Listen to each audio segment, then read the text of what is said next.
So I'm sure, like me, you saw that video of Donald Trump calling a reporter on Air Force One piggy, a woman reporter. Give me a break. You're going to find out what did he know with respect to Bill Clinton, with respect to the head of Harvard, with respect to all of those people that he did, including J.P. Morgan Chase. Sir, Yeah, if Jennifer, there's go ahead. nothing Go ahead. incriminating in the file, sir, why not? Why are you Quiet. acting as if Quiet. It's awful stuff, genuinely disgraceful, the kind of casual disrespect that we don't expect from our political leaders, that from anyone else, from any other person who holds any kind of office, high office especially. We would rightfully denounce them for this kind of behavior, but Trump gets some special dispensation because everyone's used to just Trump being Trump, as if that's some excuse for cruelty and poor behavior. But one thing I was struck by in all of that is how no one else in the press corps seemed to speak up for that reporter. No one else seemed to say, hey, that was wrong. Hey, apologize to her.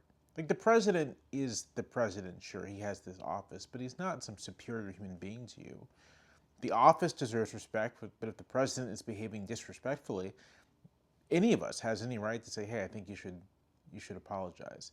And if Trump were to get angry, well, that's the story. There you go. Congratulations. But no one spoke up for her. And it makes me think of how when I look out at the United States over this past year, so much of the resistance to Trump has come from ordinary people. Right now, ICE in Charlotte or in Chicago, CBP in Chicago, that this effort to round up immigrants is running aground of the fact that ordinary people want nothing to do with it, and they're standing in the way of these agencies. So much so that CBP has basically had to leave Chicago, largely unsuccessfully. Ordinary people with plenty to lose show themselves capable of standing up to these people, but people with power, and the people on that plane have power, people with influence, people who are close to those with power and influence, do not speak up. They have not spoken up.